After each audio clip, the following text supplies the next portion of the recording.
اگر کوئی عمرے پر جانے کا قصد کرتا ہے، عمرے پر جانے کے لیے ارادہ کرتا ہے، لیکن راستے میں وہ اپنی نیت بدل دے، نہیں جی میں عمرے پر نہیں جا رہا، ڈائریکٹ حج کے لیے جا رہا ہوں،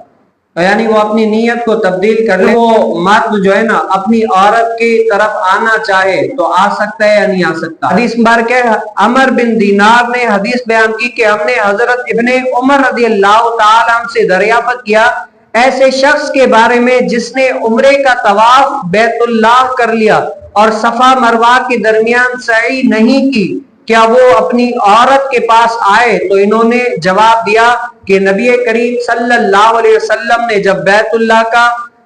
یعنی گئے تو بیت اللہ کا 7 بار طواف کیا اور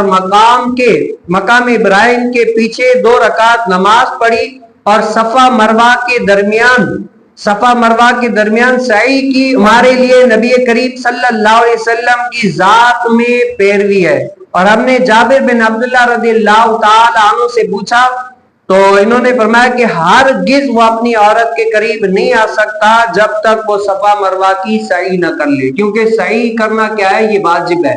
اور اگر واجب کا ترک ہو تو اس سے آگے بندہ کر نہیں سکتا۔ اور